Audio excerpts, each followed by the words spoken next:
salah satunya adalah selain hukum harus diperberat gitu, karena mereka juga harusnya melayani masyarakat sebagai aparatur negara.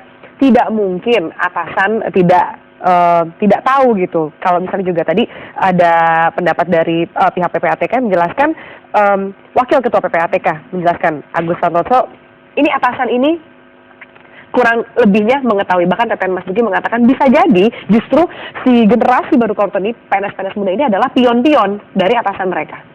Ya betul sekali, saya sependapat dengan mereka ya. Artinya gini, di dalam setiap kementerian itu selalu ada inspektorat jenderal. Fungsi inspektorat jenderal itu adalah melakukan pengawasan internal, melakukan audit internal. Di luar pengawasan internal dari pemerintahan itu ada DPKP, DPKP.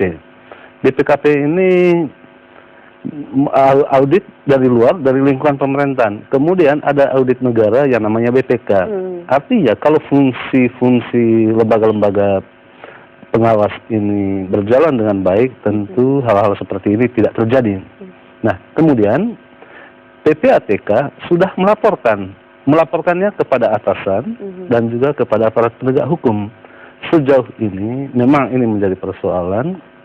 PPATK itu tidak diberikan fungsi penyelidikan. Iya. Sebagaimana dulu waktu pembahasan undang-undang PPATK beberapa setahun yang lalu, memang ini menjadi perdebatan, apakah PPATK diberi fungsi penyidikan, apakah PPATK diberi hak untuk menyadap. Seluruh permintaan PPATK itu tidak dikabulkan di DPR. Akan tetapi yang menjadi persoalan sekarang ini adalah PPATK bukan lembaga penindak. Lembaga penindaknya itu ada pada aparat penegak hukum lainnya. Dalam hal ini kepolisian, kejaksaan, dan KPK. Kita berharap pengalaman masa lalu terhadap 1.800 rekening yang tidak ditindaklanjut ini oleh KPK baru ini, mestinya ini menjadi prioritas. Mengapa oleh KPK baru? KPK menurut undang-undang itu tidak saja lembaga penindak, tetapi juga menjadi supervisi, melakukan tugas supervisi terhadap kejaksaan dan kepolisian terhadap kasus-kasus korupsi.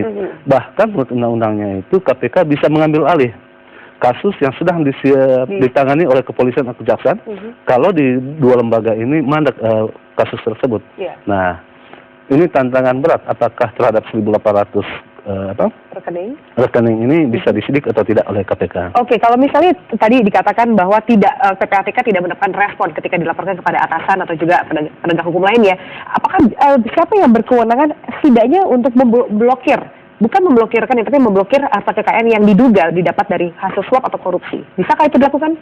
Ya tidak bisa langsung oleh PPATK tentunya. Tentu dia minta kepada lembaga yang punya otoritas tentang itu.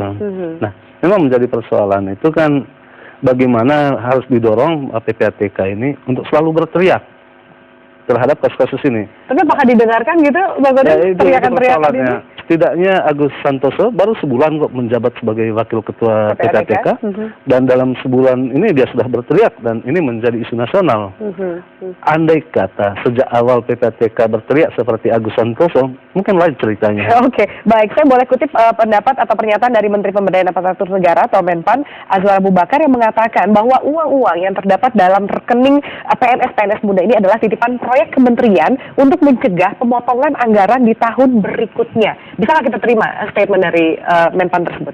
Kalau editorial menjawabnya bahwa itu tidak ada aturan tentang itu, tentu itu juga perbuatan koruptif. Yang kedua, tentu kita bisa memaklumi Bapak yang baru-baru menjabat menjadi menteri, mudah-mudahan bukan kebijakan pemerintah seperti itu, membolehkan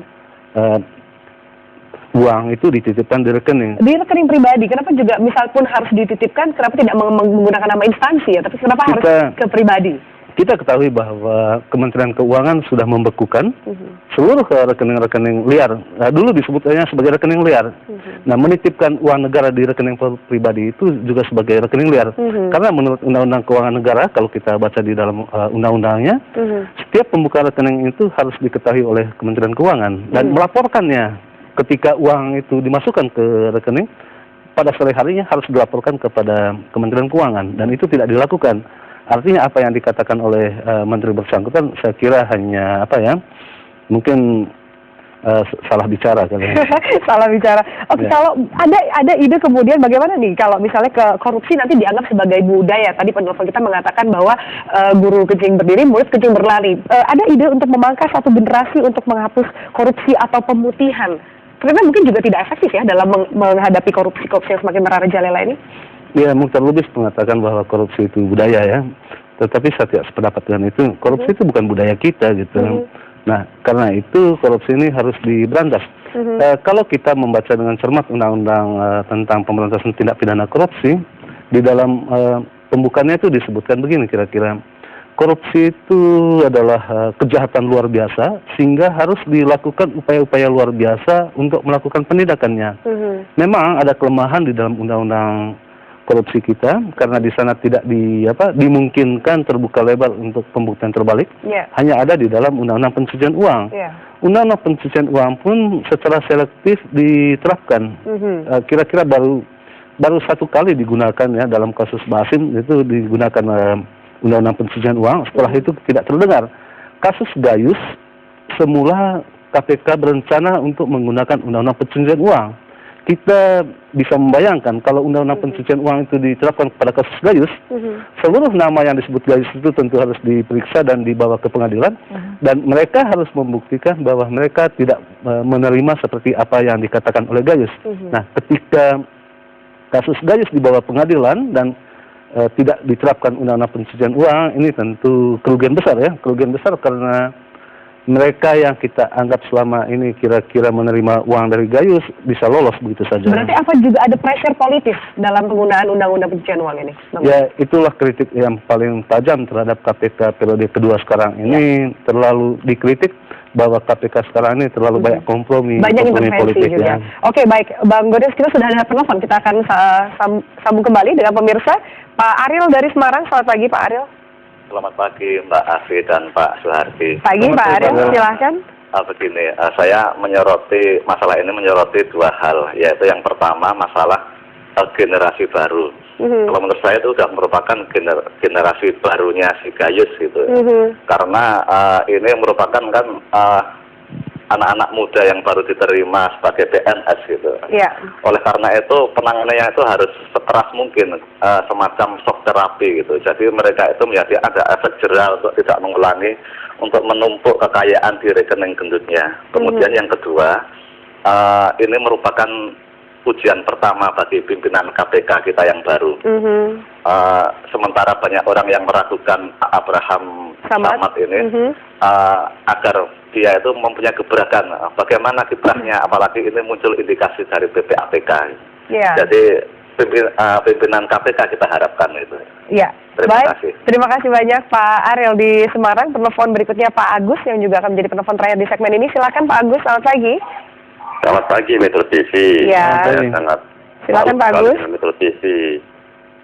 Memang sekarang ini di negeri kita itu saya sendiri bingung dan pesimis ya. Masalah korupsi dibilang sudah ada generasi baru. Sekarang yang mau memberantas korupsi ini siapa dan dimulai dari mana? Kalau itu menyangkut PNS yang muda-muda, itu mungkin ya kalau berani sumpahnya waktu diangkat itu bilang aja kalau saya terbukti atau tidak bisa membuktikan harta saya bersedia dipotong tangan saya. Atau kalau nanti terbukti bisa diadakan suatu hukuman yang memang berani sampai ditembak mati. Karena kan kalau cuma dihukum begitu aja, dari mulai penyidik itu yang mana siapa dibilang polisi, jaksa, apa KPK, kita tahu sendiri jumlah yang dilaporkan PPAPK dengan jumlah KPK anggotanya banyakan yang korupsi. Jadi gimana dia bisa mau nanganin itu? Ya tidak mungkin lah. Menteri kita itu akan bersih dari korupsi begitu. Terima kasih Mitra TV. Baik, terima kasih Pak Agus dari Jakarta yang juga menjadi telepon terakhir. Kita akan sambung kembali pembahasan ini Bang Godes dan juga pemirsa. Sesaat lagi untuk segmen terakhir dalam bedah editorial membahas mengenai generasi baru koruptor.